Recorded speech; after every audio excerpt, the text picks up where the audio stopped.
గౌరవ ముఖ్యమంత్రి గారు.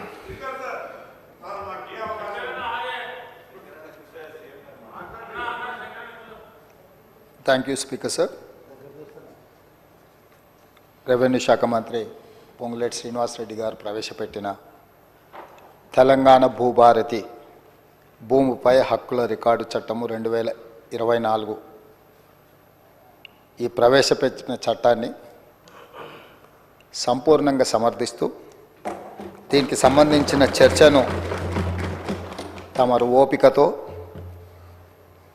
ఇది ప్రజలకు సంబంధించిన సమస్య కాబట్టి కొంతమంది సభ్యులు గతంలో వాళ్ళు ఒక అద్భుతమైన ప్రవేశపెట్టిన ధరణి చట్టాన్ని రీప్లేస్ చేస్తూ ఈ కొత్త చట్టం ప్రవేశపెట్టడం ద్వారా తెలంగాణ రాష్ట్రంలో దాదాపుగా యాజమాన్యపు హక్కులున్న 1,52,00,000 ఎకరాల భూములకు సంబంధించిన వివరాలను భద్రపరచడమే కాకుండా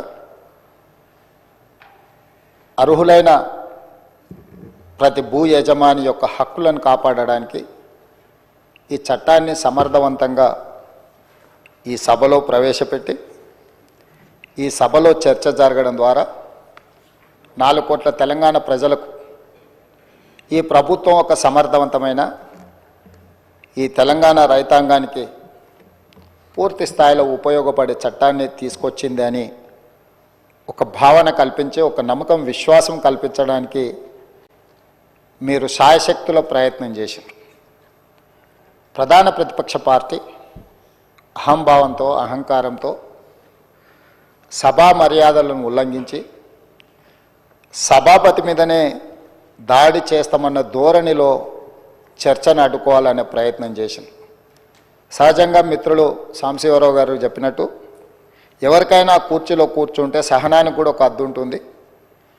మీరు సహనం కోల్పోయి వాళ్ళ మీద చర్యలకు ఉపక్రమించే పరిస్థితులు వాళ్ళు కల్పించిన మీరు చాలా ఓపికతో వారు ఎలాంటి ప్రయత్నాలు చేసినా రెచ్చగొట్టడం ద్వారా ఈ చర్చను తప్పుదారి పట్టించాలనే ప్రయత్నం చేసినా మీరు అవకాశం ఏమాత్రం ఇవ్వకుండా వాళ్ళంతటా వాళ్ళే సహనం చచ్చిపోయి సహకరించవలసిన పరిస్థితిని కల్పించి ఈ సభను ముందుకు నడిపించి ఇంత కీలకమైన, ముఖ్యమైన ఈ చట్టాన్ని తెలంగాణ రాష్ట్ర రైతాంగానికి మేలు జరిగే విధంగా ఈరోజు కొనసాగించినందుకు మిమ్మల్ని మనస్ఫూర్తిగా అభినందిస్తూ, ఈ తెలంగాణ సమాజం, ఈ ప్రాంతం ప్రతి సమస్య భూమి చుట్టూతోనే ముడిపడి ఉన్నది. ఆనాడు ప్రధానంగా కమ్యూనిస్టు సోదరులు రావి నారాయణ రెడ్డి గారు కావచ్చు, ఆరుట్ల కమలాదేవి గారు కావచ్చు, మల్లు స్వరాజ్యం గారు కావచ్చు, భీమిరెడ్డి నరసింహారెడ్డి గారు కావచ్చు, ధర్మ భిక్షం కావచ్చు, సరే ఆరుట్ల కమలాదేవి, ఆరుట్ల రామచంద్రారెడ్డి గారు, బద్దం ఎల్లారెడ్డి గారు, మిత్రులు చాలామంది చెప్తా ఉన్నారు, చాకల ఐలమ్మ, ఇట్లా అంటే చరిత్రలో వెనక్కిపోయినా కొద్దిగా వాళ్ళ పోరాటాలన్నీ కూడా వారు ఈ పోరాటంలో అసూలు బాసింది ఈ భూమి కోసమే. ఈ భూమిని ఆత్మగౌరవంగా, ఈ భూమిని హక్కుగా, ఈ భూమి వాళ్ళ జీవించే హక్కు, వాళ్ళకు ఆత్మగౌరవాన్ని తెచ్చిపెట్టేది. దీని మీద కొంతమంది ఆధిపత్యం చెలాయించి అధికారంతో, అహంకారంతో ఆధిపత్యాన్ని నిలబెట్టుకోవాలని రకరకాల దాడులు చేసి వాళ్ళను నియంత్రించి, నిర్బంధించి, వాళ్ళను భౌతికంగా అంతమొందించి అధికారాన్ని నిలబెట్టుకోవాలని చూస్తే, ఆనాడు తొడ్డి కొమరయ్య నుంచి దుడ్డుకర్రల సంఘం పెట్టి ఈ భూమిని కాపాడుకునే ప్రయత్నంలో వాళ్ళు విజయం సాధించిండ్రు. వాళ్ళు అమరులు అయిండొచ్చు కాక, కానీ తెలంగాణ సమాజంలో ఉన్న భూమే తమ హక్కు, ఆత్మగౌరవాన్ని భావించి సాయుధ రైతాంగ పోరాటం చేసి భూమి కోసం, భుక్తి కోసం, విముక్తి కోసం ఆనాడు వీరోచితంగా పోరాటం చేసి ఆనాడు చెరబట్టిన రాజుల నుంచి ప్రాంతానికి విముక్తి కలిగించారు. ఆ తర్వాత ఎప్పుడు ఏ ఉద్యమం వచ్చినా, అది కమ్యూనిస్టు ఉద్యమాలు కావచ్చు, నక్సల్బరీ ఉద్యమాలు కావచ్చు, దళిత గిరిజన సంఘాలు, తుడుం దెబ్బలు, ఆదివాసీ సంఘాలు కావచ్చు, వీళ్ళందరి పోరాటాలు భూమి చుట్టూతోనే పరిభ్రమించినాయి. ఈ భూమి కోసమే వాళ్ళు సర్వం ఒడ్డి ఈ భూమిని రక్షించుకునే పనిలో పోరాటాలు చేసిండ్రు. పటేల్ పట్వారి వ్యవస్థ రద్దుకు కూడా కారణం పేద ప్రజల భూముల మీద కొద్దిమంది ఆధిపత్యం చెలాయించాలని చూడడంతో పటేల్ పట్వారి వ్యవస్థను రద్దు చేయడం జరిగింది అధ్యక్ష. అట్లాంటిది ఆర్ఓఆర్ యాక్ట్ కావచ్చు, రకరకాలుగా ఏ భూ యజమాని అయితే ఉన్నాడో ఆ యజమానుల యొక్క హక్కులను కాపాడడానికి సమయం సందర్భం వచ్చినప్పుడల్లా మనం చట్టాలు చేసుకున్నాం. ఆ చట్టాల ద్వారా వాళ్ళ హక్కులను కాపాడుతూ వచ్చినాం. పివి నరసింహారావు గారు, శ్రీమతి ఇందిరాగాంధీ గారు ఉన్నప్పుడు అగ్రికల్చర్ సీలింగ్ యాక్ట్ తీసుకొచ్చి జాగీర్దారుల దగ్గర, జమీందారుల దగ్గర, భూస్వాముల దగ్గర వేలాది ఎకరాలు మూలుగుతుంటే లక్షలాది ఎకరాలను వాళ్ళ దగ్గర నుంచి ప్రభుత్వం సేకరించి భూమి లేని నిరుపేదలకు, ముఖ్యంగా దళితులకు, గిరిజనులకు, ఆదివాసీలకు, బలహీన వర్గాలకు ఈ భూ పంపకాలు, అసైన్మెంట్ పట్టాలు ఇవ్వడం ద్వారా వాళ్ళ ఆత్మగౌరవాన్ని నిలబెట్టి ఆ భూమి మీద వాళ్ళకు జీవించే హక్కును ఆనాటి ప్రభుత్వాలు, శ్రీమతి ఇందిరాగాంధీ గారు వారికి ఇచ్చారు. దీనికి కారణం, ప్రేరేపితం ఆనాడు భూముల కోసం కమ్యూనిస్టులు చేసిన పోరాటాలని ఈరోజు మనం చెప్పుకోక తప్పదు. ఈ పోరాటాల వల్ల వాళ్ళు లేవనెత్తిన సమస్యలను అక్కడి నుంచి కోనేరు రంగారావు కమిషన్ వరకు కావచ్చుగా, లేదా డాక్టర్ వైఎస్ రాజశేఖర రెడ్డి గారు ముఖ్యమంత్రి ఉన్నప్పుడు నక్సలైట్లతో జరిపిన చర్చల్లో భాగంగా కూడా ఈ భూములకు సంబంధించిన ప్రధానమైన సమస్యలనే లేవనెత్తడం జరిగింది. వీటన్నిటిని దృష్టిలో పెట్టుకొని గత ప్రభుత్వాలు వీలైనంత మేరకు ప్రజలకు మేలు జరిగే విధంగా చట్టాలను సవరించిన. ఇంతకుముందు అక్బరుద్దీన్ ఓవైసీ గారు చెప్పినట్టు ఆనాడు యూపీఏ ప్రభుత్వంలో భూభారతి నిజామాబాద్ పైలట్ ప్రాజెక్ట్ కింద కేంద్ర ప్రభుత్వం మన్మోహన్ సింగ్ గారు, సోనియా గాంధీ గారు రికార్డ్స్ డిజిటలైజేషన్ చేయడం కానీ, భద్రపరచడం కానీ, తప్పులు జరగకుండా సరిదిద్దడం కానీ, వీటన్నిటి కార్యక్రమాలను ఎప్పుడు తీసుకున్నా నిజమైన భూ యజమాని యొక్క హక్కులను కాపాడాలి. లేకపోతే విద్య రాని పేదవాళ్ళ భూములను ఎవరైనా అన్యాక్రాంతంగా అక్రమంగా ఆక్రమించుకుంటే కూడా వాటిని, ఆ ఆక్రమణను తొలగించడం ద్వారా వాళ్ళ హక్కులను కాపాడడానికి అన్ని రకాల చట్టాలను తీసుకొచ్చాం. తెలంగాణ రాష్ట్రం వచ్చిన తర్వాత మాజీ ముఖ్యమంత్రి చంద్రశేఖరరావు గారు తెలంగాణ రెవెన్యూ రికార్డ్స్ కానీ, గత పాలకులు పాటించిన విధానాలు కానీ, చేసిన చట్టాలు లోపభూయిష్టంగా ఉన్నాయి. ఇవి ఏమాత్రం ప్రయోజనకరంగా లేవు. ఈ చట్టాలను అన్నిటిని మార్చాలి. దానికోసం నా మెదడునంతా రంగరించి 80,000 పుస్తకాలు చదివి ఒక అద్భుతమైన సాంకేతిక నైపుణ్యాన్ని ఆవిష్కరిస్తున్న దాని పేరే ధరణి అని చెప్పి చంద్రశేఖరరావు గారు మనకి ఇదే సభలో చెప్పిండ్రు, వివిధ వేదికల మీద కూడా చెప్పిండ్రు అధ్యక్ష. దీనికి సంబంధించిన కొన్ని అంశాలు నేను నిజంగానే ఒక మంచి చట్టం, ఒక మంచి ఆలోచన, ఒక సాంకేతిక నైపుణ్యాన్ని రంగరించి, ఎందుకంటే ఐటీ రంగంలో విదేశాలలో చదువుకొని వచ్చిన నా అంత ఐటీ నిపుణుడే లేడని కల్వకుంట్ల తారక రామారావు గారు, తెలంగాణ ఉద్యమకారుడిగా తెలంగాణ సమాజంలో ఉన్న సమస్యలను అన్నిటినీ అవసోపాన పట్టిన ప్రతి భూ సమస్యకు నేను పరిష్కారం చూపిస్తా అని మాజీ ముఖ్యమంత్రి వర్యులు కల్వకుంట్ల చంద్రశేఖరరావు గారు పదే పదే మాట్లాడుతూ ప్రస్తావిస్తున్నప్పుడు నేను కూడా ఒక సందర్భంలో భ్రమలకు లోనైనా, పర్వాలేదు ఈ విషయంలో అయినా మాజీ ముఖ్యమంత్రి గారు, మాజీ ఐటీ శాఖ మంత్రి గారు ఒక మంచి విధానాన్ని తీసుకొచ్చి ధరణి ద్వారా శాశ్వతమైన సమస్యల్ని పరిష్కరిస్తారని, ఆ ధరణి నిజంగానే వీరు కొత్తగా కనిపెట్టినరేమని ఈ సందర్భంగా మీ ద్వారా శాసనసభ రికార్డులకే కాకుండా తెలంగాణ సమాజానికి కొంత సమాచారాన్ని విశ్లేషణ ద్వారా నేను చెప్పాలనుకుంటున్నా అధ్యక్ష. ఈ ధరణి అనే ఏదైతే వెబ్సైట్ కావచ్చు, లేకపోతే వారు చెప్తున్న ఈ సాంకేతిక అద్భుతము చంద్రశేఖరరావు గారు సొంతంగా కనిపెట్టిందో, లేకపోతే చంద్రశేఖరరావు గారు సొంతంగా మన రాష్ట్రానికి అందించిన గొప్ప వరప్రదాయిని ఏం కాదు అధ్యక్ష. 2010 సంవత్సరంలోనే ఒరిస్సా రాష్ట్రం, మన పక్కనున్న రాష్ట్రం, ఈ ధరణి పేరు మీద ఈరోజు తెలంగాణ రాష్ట్రంలో ఏదైతే ఈ ధరణి ఈ మాడ్యూల్ని ఇంట్రడ్యూస్ చేసినో IL&FS సంస్థకు 2010 సంవత్సరంలోనే అక్కడ రిజిస్ట్రేషన్లు చేయడానికి, అక్కడ భూ రికార్డులను పరిశీలించడానికి ఒరిస్సా ప్రభుత్వము నామినేషన్ బేసిస్ మీద వాళ్ళకి టెండర్ ఇచ్చింది అధ్యక్ష. ఏ 2019 సంవత్సరంలో చంద్రశేఖరరావు గారు ఏ సంస్థకైతే కట్టబెట్టిండో అదే సంస్థ, అదే యజమానులకు ఒరిస్సా రాష్ట్ర ప్రభుత్వము 2010 సంవత్సరంలోనే ఈ ధరణి పేరు కూడా మార్చలేదు అధ్యక్ష.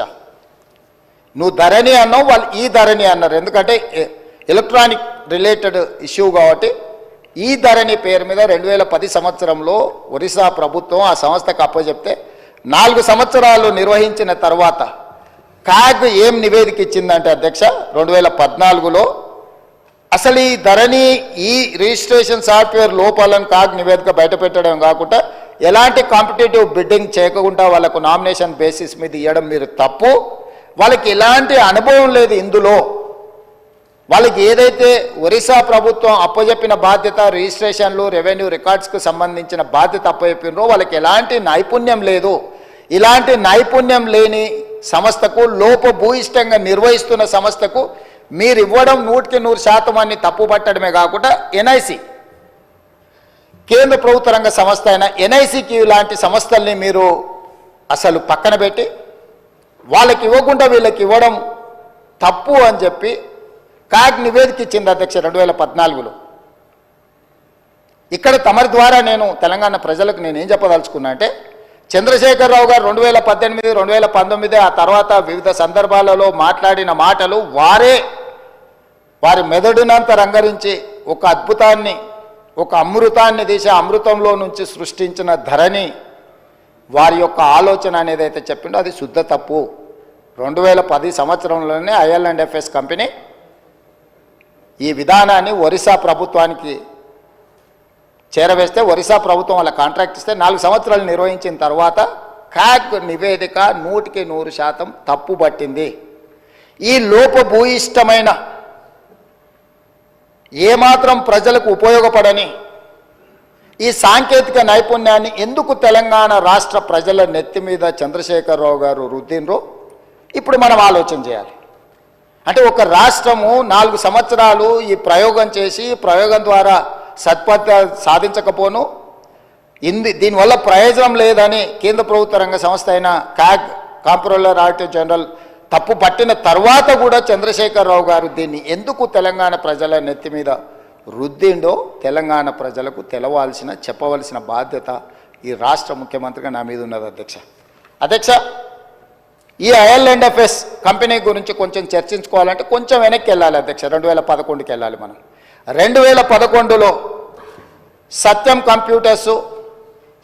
కంప్యూటర్ రిలేటెడ్ మేటాస్ అనే సంస్థ, సత్యం రామలింగరాజు గారు ఆనాడు దేశాన్నే కాదు ప్రపంచాన్నే తప్పుదోవ పట్టించి ప్రపంచం ముందు భారతదేశం యొక్క సంస్థలు మోసాలు చేస్తాయని ఏదైతే కేసు వచ్చిందో 2011 సంవత్సరంలో మన పరువు ప్రతిష్టను మంట గలిపిన సత్యం కంప్యూటర్స్, మేటాస్ ఈ సంస్థలన్నీ కూడా ఆ రోజు రామలింగరాజు గారి కేసులో ఇరుక్కొని జైలుకు పోయి ఆ సంస్థలన్నిటిని కూడా దివాలా తీస పరిస్థితిలో నుంచి ఈ మేటాస్ అనే సంస్థని IL&FS సేకరించింది అధ్యక్ష. సత్యం రామలింగరాజుకు సంబంధించిన సంస్థల్ని IL&FS అనే సంస్థ 2011 సంవత్సరంలో క్రిమినల్ కేసెస్లో ఇరుక్కొని అందులో ఉన్న సంస్థల్ని IL&FS సంస్థ సేకరించింది. సత్యం రామలింగరాజు గారి కుమారుడు తేజరాజు గారికి సంబంధించిన సంస్థలు IL&FS సేకరించి ఆ రోజు వాళ్ళిద్దరికీ ఒక అనుబంధం ఏర్పడ్డది అధ్యక్ష. ఆ బంధం అనుబంధంతో కొనసాగింపులో భాగంగా 2018 సంవత్సరంలో ఐఎల్ఎండ్ఎఫ్ఎస్ సంస్థ గాదె శ్రీధర్ రాజుకు సంబంధించిన ఇంకొక సంస్థ వీళ్ళందరూ జాయింట్ వెంచర్ కింద తెలంగాణ రాష్ట్రం ఇద్దామనుకున్న ధరణి పోర్టల్ టెండర్లో భాగస్వామ్యం తీసుకున్నారు అధ్యక్ష. 2018 సంవత్సరంలో తెలంగాణ రాష్ట్ర ప్రభుత్వం portal development and maintenance and control కోసం 2018లో టెండర్ పిలిచింది అధ్యక్ష. ఈ టెండర్ ప్రక్రియలో భాగంగా ఐఎల్ఎండ్ఎఫ్ఎస్ అదేవిధంగా గాదె శ్రీధర్ రాజుకు చెందిన ఈసెంట్రిక్ అదేవిధంగా విజన్ ఇన్ఫోటెక్ కంపెనీలు సంయుక్తంగా కాంట్రాక్టు సాధించుకున్నాయి. యువరాజుకు అత్యంత సన్నిహితులు ఎవరో తమరికి తెలుసు అధ్యక్ష. యువరాజు వెనకాల ఉండి ముందల గాదె శ్రీధర్ రాజును, గాదె శ్రీధర్ రాజు వెనకాల సత్యం ఆర్ మేటాస్ కంపెనీలను చేపట్టిన ఐఎల్ఎండ్ఎఫ్ఎస్ సంస్థను ముందలబెట్టి టెండర్లో భాగస్వామ్యం చేసి ఆ పని దక్కించుకున్నారు అధ్యక్ష. ఈ 2017 సంవత్సరంలోనే ఈ ఐఎల్ఎండ్ఎఫ్ఎస్ సంస్థ దివాలా తీయడమే కాకుండా క్రిమినల్ కేసులలో వీళ్ళు కూడా ఇరుక్కున్నారు అధ్యక్ష.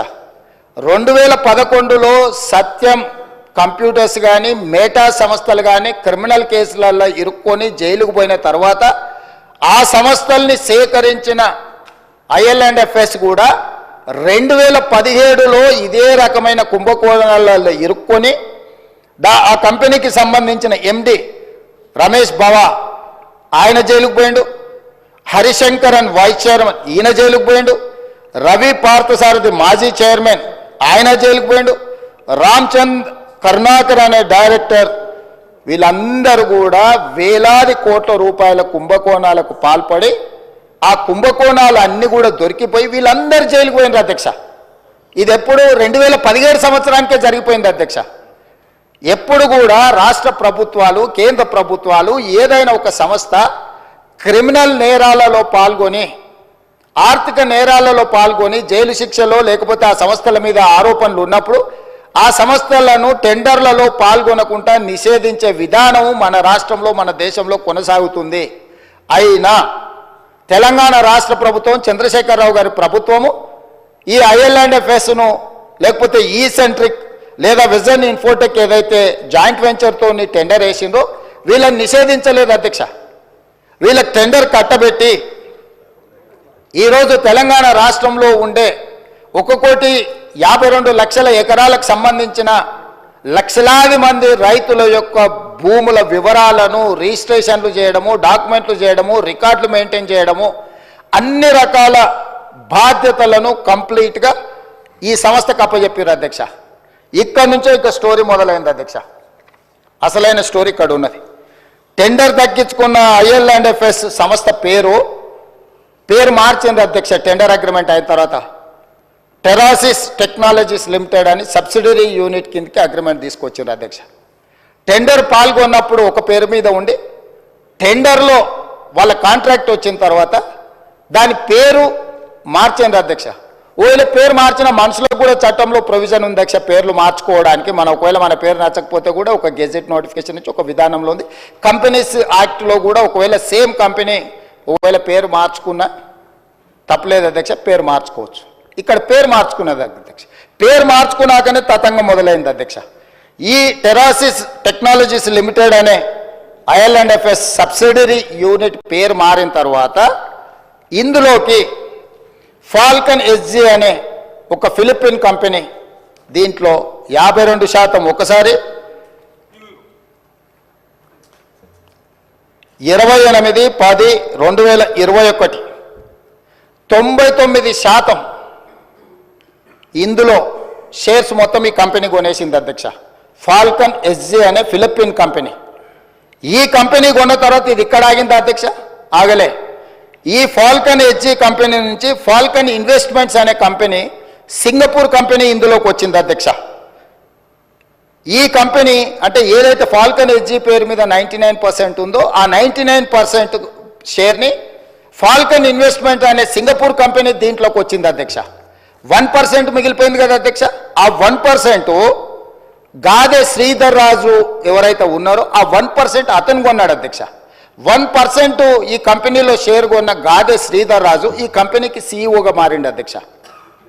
అంటే యువరాజు గారి మిత్రులు ఏ రకంగా ఇందులోకి తెర వెనుక నుంచి లోపలికొచ్చి దీన్ని మొత్తం తమ చేతిలోకి ఏ రకంగా తీసుకున్నారో గాదె శ్రీధర్ రాజు గారిని ఈ ఫాల్కన్ ఇన్వెస్ట్మెంట్ ఈ కంపెనీకి ఓనర్ను అంటే సీఈఓని చేసేసి వ్యవహారం మొత్తం గాదె శ్రీధర్ రాజు చేతికి అప్పచెప్పారు అధ్యక్ష. ఇది ఇక్కడ కూడా ఆగిందా అంటే లేదు అధ్యక్ష. ఫాల్కన్ ఇన్వెస్ట్మెంట్స్ మళ్ళీ వాళ్ళ దగ్గర ఉన్న 99% షేర్లని 100% కింద మొత్తం అంటే మొత్తం వాళ్ళకు ఉన్న మొత్తాన్ని మళ్ళీ అమ్మినారు అధ్యక్ష. దాంట్లోకి ఎవరు వచ్చారు అధ్యక్ష? Sparrow Investments, GW Sky Private Limited, Hillbrook Investments వీళ్ళు ఒకవైపు వచ్చిండ్రు అధ్యక్ష. అది వీ యజమానులు ఎవరయ్యా అంటే రాహుల్ గోస్వామి, ఆనంద్ కుమార్ వీళ్ళందరు ఓనర్లు అధ్యక్ష. ఈ 3 కంపెనీల నుంచి మళ్ళీ హిల్బ్రూక్ ఇన్వెస్ట్మెంట్స్ నుంచి కొనుక్కున్న company Gateway Fund two LP అనే ఇంకొక సంస్థ వచ్చింది అధ్యక్ష.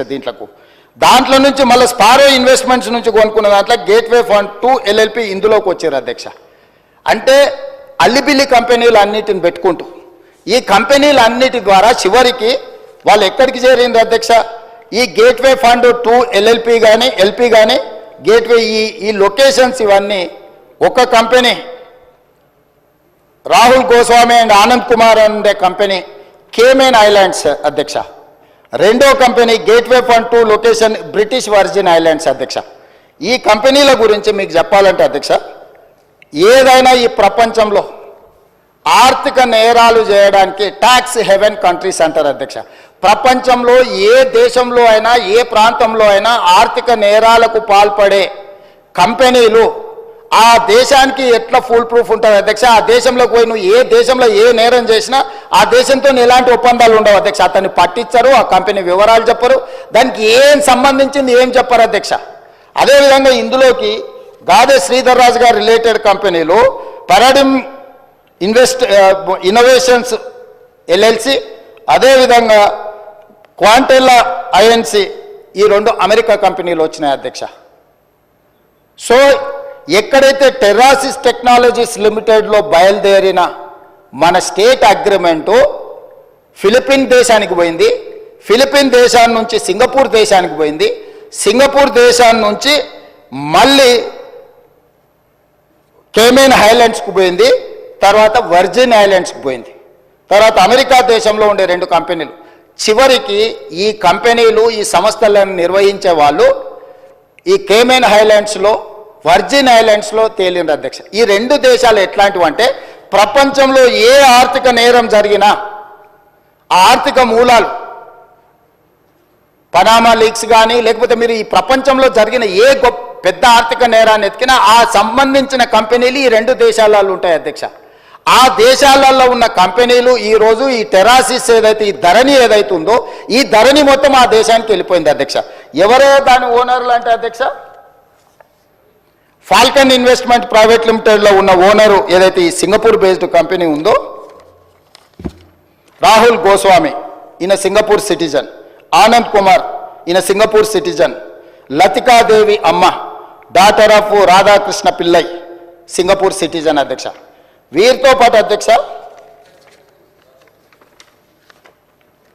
స్పారో ఇన్వెస్ట్మెంట్స్ ప్రైవేట్ లిమిటెడ్ అనే కంపెనీ కూడా ఇది సింగపూర్ కంపెనీ అధ్యక్ష.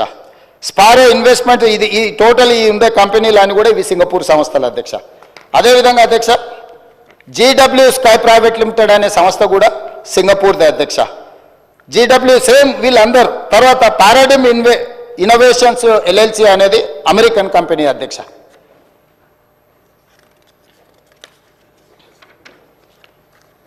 అదేవిధంగా హిల్బ్రూక్ ఇన్వెస్ట్మెంట్స్ లిమిటెడ్ అనే కంపెనీ పేరు చెప్పిన కదా అధ్యక్ష, వర్జిన్ ఐలాండ్స్ బ్రిటిష్ అధ్యక్ష. అదేవిధంగా క్వాంటెల్లా ఐఎన్సి అని చెప్పిన కదా అధ్యక్ష, ఇది అమెరికా కంపెనీ అధ్యక్ష. అదేవిధంగా గేట్వే పార్ట్నర్స్ అని చెప్పిన కదా అధ్యక్ష, గేట్వే పార్ట్నర్స్ 2 లిమిటెడ్ అనేది ఉంది కదా అధ్యక్ష, కేమెన్ ఐలాండ్స్ అధ్యక్ష. అంటే ఈ మొత్తం కంపెనీలు ఈరోజు నిర్వహిస్తున్న గాదె శ్రీధర్ రాజుతో సహా వీళ్ళెవ్వరూ ఈ దేశ పౌరులు కాదు అధ్యక్ష. ఈ రాష్ట్ర పౌరులే కాదు, ఈ దేశంలో పక్క రాష్ట్ర పౌరులైనా పర్వాలేదు అధ్యక్ష, ఎవ్వరు కూడా ఈరోజు ఈ ధరణి పోర్టల్ నిర్వహిస్తున్న టెరాసిస్ కంపెనీ పేరు మీద మొదలయ్యి మారుకుంటూ పేర్లు మారుకుంటూ సంస్థలు మారుకుంటూ దేశాలు మారుకుంటూ ఈరోజు కేమెన్ ఐలాండ్స్కు బ్రిటిష్ వర్జిన్ ఐలాండ్స్కి ఎక్కడికైతే చేరిందో అవి ప్రపంచంలో ఆర్థిక నేరాలకు సంబంధించిన ట్యాక్స్ హెవెన్ కంట్రీస్ అధ్యక్ష. ఆ దేశంలో నేరం చేసిన ఎవడు పట్టుకోలేడు, ఆ దేశం ఎవరికి వివరాలు ఇయ్యదు. ఈరోజు మన ధరణి పోర్టల్ అనేది ఆ దేశానికి ఆర్థిక నేరాలకు పాల్పడే దేశంలో ఉన్న సంస్థ చేతిలోకి మన తెలంగాణ రాష్ట్ర రైతాంగం యొక్క సంపూర్ణమైన వివరాలు ఈరోజు అక్కడికి వెళ్ళిపోయినాయి అధ్యక్ష. ఇది ఘనత వహించిన 80,000 పుస్తకాలు చదివిన తన మెదడంతా రంగరించి తయారు చేసిన అమెరికాకి వెళ్ళి ఐటీలో లక్షల కోట్ల రూపాయలు సంపాదించే ఉద్యోగాన్ని వదులుకొని తెలంగాణను ఉద్ధరిద్దామని వచ్చేసిన the great IT and industries minister mister Kalvakuntla Taraka Rama Rao గారి నేతృత్వంలో పిలిచిన ఈ టెండర్ ఏ సంస్థ పిలిచింది అధ్యక్ష? TSTS, Telangana state technology centre ఆ సర్వీసెస్. అది ఎవరు ఆధ్వర్యంలో? ఐటీ మినిస్టర్ ఆధ్వర్యంలో ఉంటుంది అధ్యక్ష. రెవెన్యూ డిపార్ట్మెంట్కు సంబంధించిన వ్యవస్థను నిర్వహించడానికి టెండర్ పిలవడానికి TSTSకి ఇస్తే TSTS టెండర్ పిలిచి ఆ శాఖ మంత్రి కేటీఆర్ గారు ఈరోజు వీళ్ళందరూ ఇప్పుడు నేను చదివి వినిపించిన వాళ్ళు గాదే శ్రీధర్ రాజు, రాహుల్ గోస్వామి, ఆనంద్ కుమార్ ఇట్లాంటి విదేశీ పౌరులు విదేశీ సంస్థల చేతుల్లో ఉన్న కంపెనీలో ధరణి పోర్టల్ పెట్టడంతో పూర్తిగా భద్రంగా ఎవరికి తెలియకుండా ఇదొక కాంట్రాక్చువల్ అగ్రిమెంట్ అధ్యక్ష. రెవెన్యూ డిపార్ట్మెంట్కు భూ యజమాని అయిన నాకు మా ఇద్దరికి సంబంధించిన వ్యవహారం అధ్యక్ష. రెవెన్యూ డిపార్ట్మెంట్లో CCLA దగ్గర నా వివరాలు ఉండాలి. నాకు ఆ సంస్థ రెవెన్యూ శాఖకు మాత్రమే సంబంధం ఇది అధ్యక్ష. నాకు ఇచ్చే పాస్బుక్ అయినా నాకు ఇచ్చే ఏ కాగితమైనా పహానీ అయినా ఏదైనా రెవెన్యూ శాఖలో నిర్వహించి రెవెన్యూ శాఖకు సంబంధించిన ప్రభుత్వ అధికారులకు నాకు మధ్యలో ఉన్న ఒప్పందాన్ని ఈరోజు ఒక డిజిటల్ వెబ్సైట్ను నిర్వహించే నెపం మీద ఈ రాష్ట్రంలో ఉన్న అందరి సమాచారాన్ని తీసుకెళ్ళి 2020 అక్టోబర్ వీరు మొదలుపెట్టింది నా నియోజకవర్గంలో అధ్యక్ష. ఈ ధరణి పోర్టల్ని ఆనాడు నేను పార్లమెంట్ సభ్యుడిగా బాధ్యత వహిస్తున్న మల్కాజ్గిరి పార్లమెంటు నియోజకవర్గంలో అక్టోబర్ 29, 2020 నాడు మూడుచింతలపల్లిలో ధరణి పోర్టల్ని మొట్టమొదట చంద్రశేఖరరావు గారు ప్రారంభించారు అధ్యక్ష. ఆ రోజు నుంచి ఈ రోజు వరకు ఈ ధరణికి సంబంధించిన వివరాలను ధరణి పోర్టల్ నిర్వహణ, మన భూములు, మన లావాదేవీలు, మన భూములకు సంబంధించిన సంపూర్ణ సమాచారము ఈరోజు ట్యాక్స్ హెవెన్ కంట్రీస్లో ఉన్న వ్యక్తులు ఈ దేశ పౌరులుగాని వాళ్ళ చేతిలో గాదే శ్రీధర్ రాజు చేతిలో, రాహుల్ గోస్వామి చేతిలో, ఆనంద్ కుమార్ చేతిలో, లకితా దేవమ్మ చేతిలోకి వెళ్ళిపోయింది అధ్యక్ష. అధ్యక్ష నేను మిమ్మల్ని అడుగుతున్నా అధ్యక్ష, రెవెన్యూ శాఖకు నాకు సంబంధించిన సమాచారం మా ఇద్దరి మధ్యలోనే ఉండాల్సిన సమాచారము, ఈ సమాచారం అంతా తీసుకెళ్లి ఇతర దేశాలలో ఆర్థిక నేరాలలో ఇరుక్కపోయిన కంపెనీలు ఐర్లాండ్ అఫేర్స్ కానీ లేకపోతే సత్యంతో ఉన్న రిలేషన్ కానీ ఆ కంపెనీలో ఉన్న MDలు, వైస్ చైర్మన్లు లేకపోతే డైరెక్టర్లు అందరూ 2017లోనే ఆర్థిక నేరాలకు పాల్పడి 1,000 కోట్ల రూపాయల కుంభకోణాలలో పాల్పడి జైళ్లలో ఉన్న సంస్థకు చంద్రశేఖరరావు గారు అప్పచెప్పి ఈ తెలంగాణ రైతాంగ సంపూర్ణ సమాచారాన్ని దేశాలు దాటిచ్చింది అధ్యక్ష. ఇవాళ డేటా మీకు తెలుసు కదా అధ్యక్ష ఎంత విలువైందో. ఒక రిజిస్ట్రేషన్ చేయాలంటే అధ్యక్ష నా ఆధార్ కార్డ్ నెంబర్ ఇవ్వాలి, నా బ్యాంకు ఖాతా ఇవ్వాలి, నా టెలిఫోన్ నెంబర్ ఇవ్వాలి. ఇవాళ ఇవన్నీ కూడా ఎన్క్రిప్షన్ అంటే ఒక సీక్రెట్ కోడ్లో ఉండాలి. ఒకవేళ ఆ వెబ్సైట్ నిర్వహించే వాళ్ళు చూడాలనుకున్నా కూడా కనిపించకూడదు అధ్యక్ష. కానీ క్లియర్గా వాళ్ళ దగ్గర డేటా కనిపిస్తుంది అధ్యక్ష. ఈరోజు ఈ నిర్వహణలో ఈ రాష్ట్రంలో 2020 నుంచి ఇప్పటి వరకు జరిగిన ప్రతి ట్రాన్సాక్షన్కు సంబంధించిన ఆధార్ కార్డు, బ్యాంకు ఖాతా నెంబర్, టెలిఫోన్ నెంబర్ అన్ని వివరాలు ఈరోజు పూర్తిగా క్రిస్టల్ క్లియర్గా వాళ్ళ చేతులకు వెళ్ళిపోయి ఇతర దేశాలు, దేశ సరిహద్దులు దాటిపోయి ఇతర దేశాలు ఆర్థిక నేరాలకు పాల్పడుతున్న దేశాలకు మన రాష్ట్రంలో ఉన్న సంపూర్ణమైన రెవెన్యూ సమాచారం అని తెలిపోయింది అధ్యక్ష. ఇది ఎంత తీవ్రమైన నేరం అంటే ఈ నేరానికి శిక్ష అనేది ఏ స్థాయిలో విధించాలనో చట్టాలన్నిటిని కూడా చదవాల్సిన పరిస్థితి ఈరోజు ఈ రాష్ట్రంలో చంద్రశేఖరరావు గారు కల్పించారు అధ్యక్ష. ఈరోజు ఇంత నమ్మకంగా ఒక ప్రభుత్వం మీద నమ్మకం ఉండి ప్రజలు తమ సంపూర్ణమైన సమాచారాన్ని ప్రభుత్వం దగ్గర పెడితే ఆ ప్రభుత్వంలో ఉన్న పెద్దలు ఆ నమ్మకాన్ని వమ్ము చేసి తెలంగాణ ప్రజలకు ద్రోహం చేసి మోసం చేసి సంపూర్ణ సమాచారాన్ని క్రిమినల్ కేసెస్ ఎదుర్కొంటున్న కంపెనీల చేతులకి సంపూర్ణంగా సమాచారాన్ని బదిలీ చేసిందంటే దీని మీద ఏ రకమైన విచారణ చేయాలనో తెలంగాణ సమాజం ఆలోచించాలి, ప్రతిపక్షాలు అందరూ కూడా ఆలోచించాలి. అధ్యక్ష ఈ కంపెనీలు అన్నిటిని కూడా ఏ ఒక్క కంపెనీ కూడా ఈ దేశంది కాదు అధ్యక్ష. ఇవాళ ఈ సాంకేతిక నైపుణ్యం ధరణియో లేకపోతే ఐలాండ్ అఫేర్స్ కాదు అధ్యక్ష. ఎప్పుడో తెలంగాణ రాష్ట్రంలో ఉమ్మడి రాష్ట్రంలో ఈ దేశంలోనే ఎన్ఐసి వెబ్ ల్యాండ్ అనే ఒక వెబ్సైట్లో సంపూర్ణమైన ఇట్లాంటి డిజిటల్ వ్యవస్థ కేంద్ర ప్రభుత్వం పరిధిలో ఉన్న ఎన్ఐసి దగ్గర సంపూర్ణంగా ఉంది అధ్యక్ష. ఇవాళ గుడ్ గవర్నెన్స్ మన దగ్గర ఉంది అధ్యక్ష. మనం లక్షలాది రాష్ట్రాల దేశాల పరీక్షలు మనం నిర్వహిస్తున్నాం అధ్యక్ష. మరి చెన్నారెడ్డి మానవ వనరుల విభాగంలో అద్భుతమైన సాంకేతిక నైపుణ్యం ఉన్న వ్యవస్థ మొత్తం మన ప్రభుత్వంలో ఉంది అధ్యక్ష. మనమే ఇతర దేశాలకు ఆదర్శంగా ఉండేటట్టు, ఇతర రాష్ట్రాలకు ఆదర్శంగా ఉండేటట్టు మనం తీసుకున్న నిర్ణయాలను ఈరోజు పక్కదో పట్టించి కేంద్ర ప్రభుత్వ రంగ సంస్థ అయిన ఎన్ఐసికి కూడా ఇవ్వకుండా గాదే శ్రీధర్ రాజుకు ఈరోజు అప్పచెప్పడం ద్వారా మన సంపూర్ణమైన సమాచారాన్ని ఇతర దేశాలకు పంపించారు అధ్యక్ష. అందుకే నేను అడుగుతున్నా అధ్యక్ష, టెరాసిస్తో మొదలైన ఈ లావాదేవీ టెండర్లో సక్సెస్ అయిన IL&FS సంస్థ నుంచి ఫాల్కన్ ఎడ్జి సింగపూర్ కంపెనీకి ఎట్లా పోయింది, ఫిలిపిన్ కంపెనీకి ఎట్లా పోయింది, అక్కడ నుంచి ఫాల్కన్ ఇన్వెస్ట్మెంట్స్కి ఎట్లా పోయింది, అక్కడ నుంచి స్పారో ఇన్వెస్ట్మెంట్స్కి ఎట్లా పోయింది, అక్కడ నుంచి JW స్కై ప్రైవేట్ లిమిటెడ్కి ఎట్లా పోయింది, అక్కడ నుంచి గేట్వే ఫండ్ 2 LPకి ఎట్లా పోయింది, అదేవిధంగా హిల్బ్రూక్ ఇన్వెస్ట్మెంట్ సంస్థకి ఎట్లా పోయింది, అదేవిధంగా పారాడిమ్ ఇన్నోవేషన్స్ LLCకి ఎట్లా పోయింది, అదేవిధంగా క్వాంటెల్ INCకి ఎట్లా పోయింది. ఇవన్నీ సంస్థలు టాక్స్ 7 కంట్రీస్ అయిన ఈరోజు కేమెన్ ఐలాండ్స్ కానీ లేకపోతే బ్రిటిష్ ఐలాండ్స్ కానీ ఈ సమాచారం చేరిన తర్వాత ఇంకా అద్భుతమైన ఎన్నికల ముందు చంద్రశేఖరరావు గారు వాదించడమే కాకుండా మేము దీన్ని మార్పు తీసుకొస్తాము అని చెప్తే మమ్మల్ని అందరినీ కూడా బంగాళాఖాతంలో వేయమని వారు తిట్టిండ్రు అధ్యక్ష. అసలు వారు ఒంటి కాళ్ళ మీద ఎగురుతున్నప్పుడు నేను ఆశ్చర్యపోయినా. ఆయన ఎలక్షన్లో ఆయన మేనిఫెస్టో చెప్పుకున్నా, ఆయన ప్రజలకు ఏమైనా చెప్పుకుంటాడు. మా ఎలక్షన్లో మేము ఏం విధి విధానాలతో ప్రజలకు ఒక మంచి పారదర్శకమైన పరిపాలన అందిస్తాం మేము చెప్పినాం. మా మీద కోపము, కారణము, ఆవేశము, వారు ఆవేశంతో ఊగిపోతుంటే ఉపన్యాసాలలో నాకు అర్థం కాలేదు అధ్యక్ష. కొంత ఈరోజు ప్రభుత్వంలోకి వచ్చిన తర్వాత పరిశీలించిన తర్వాత ఎన్ని ప్రభుత్వ భూములు, అది దేవాదాయ భూములు కావచ్చు, లేకపోతే భూదాన్ భూములు కావచ్చు, లేకపోతే ప్రైవేట్ భూముల యజమానుల పేర్లు మార్చే విషయంలో కావచ్చు, వాళ్ళు చేసిన అరాచకం, దురాగతం, దుర్మార్గం ఏ స్థాయిలో ఉంది అని అంటే ఇంకా మనం చెప్పలేనంత స్థాయికి ఈరోజు ఇది చేరింది అధ్యక్ష.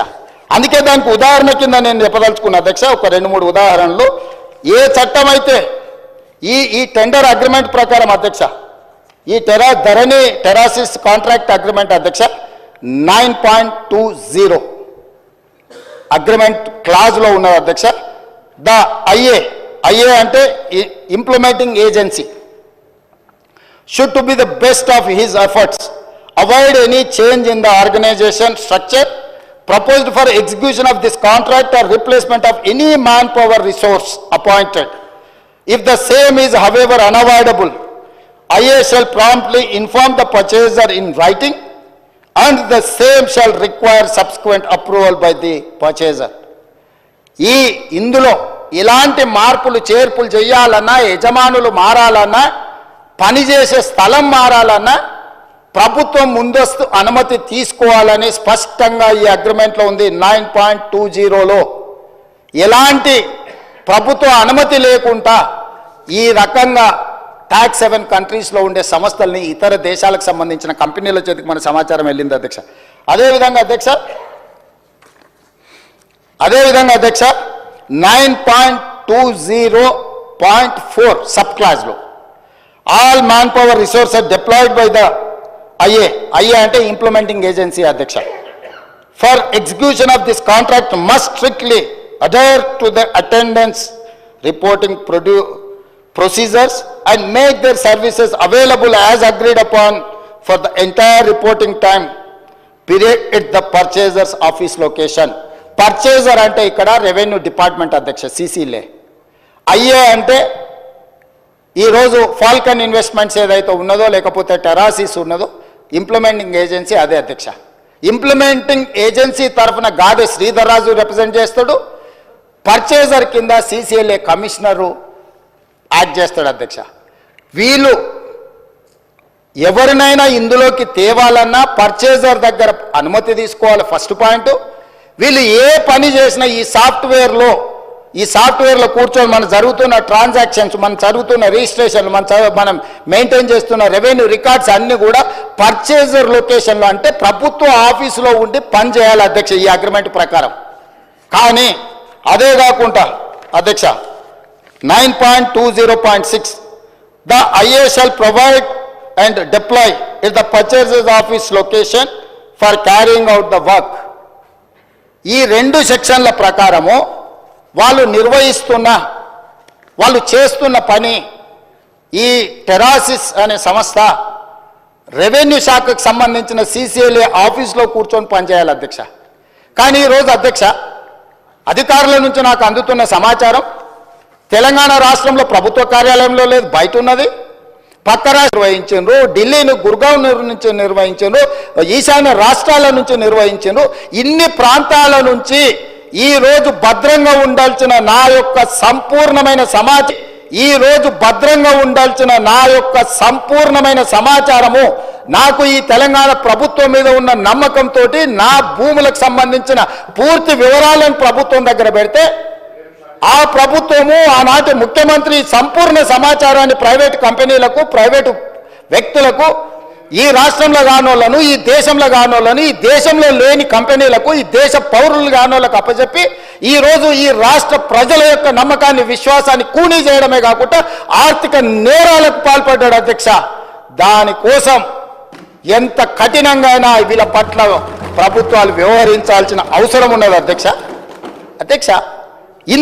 ఇంత విలువైన సమాచారం, ఇంత వివరాలను తీసుకెళ్ళి ఇతర దేశాలకు సమాచారాన్ని చేరవేస్తూ ఇవాళ మనం దీన్ని ఎట్లయినా సవరించుకొని దీన్ని ఎట్లయినా బాగు చేసుకోవాలని మా సమాచారాన్ని బయట ఎవరికైనా ఇస్తే కేంద్ర ప్రభుత్వం సవరించిన యాక్ట్ ప్రకారం, డేటా ప్రొటెక్షన్ యాక్ట్ ప్రకారం అధ్యక్ష 2023 దేశ పౌరుల వ్యక్తిగత ఇతర సమాచారం ఏదైనా ఆ వ్యక్తి యొక్క అనుమతి లేకుండా సేకరించడం నేరం, చట్ట విరుద్ధం. అలా సేకరించిన డేటాను చట్టబద్ధంగా ఆ చట్టంలో చెప్పిన వ్యక్తి ప్రకారమే వినియోగించాలి. ప్రభుత్వానికి ప్రజల మధ్య ఉండాల్సిన విశ్వసనీయత లేకుండా నిబంధనలను ఉల్లంఘించారు. Violation of fiduciary relationship between government and citizen. కేంద్ర ప్రభుత్వము వ్యక్తుల సమాచారాన్ని గోప్యంగా ఉంచాలి. వ్యక్తుల సమాచారాన్ని ప్రభుత్వం ఏదైనా పథకం కోసం కానీ ఏదైనా అంశంలో సేకరించినప్పుడు ఆ వ్యక్తి అనుమతి లేకుండా, ఆ వ్యక్తికి తెలవకుండా ఎవరికి ఇవ్వకూడదని మన చట్టాలు చెప్తున్నాయి అధ్యక్ష.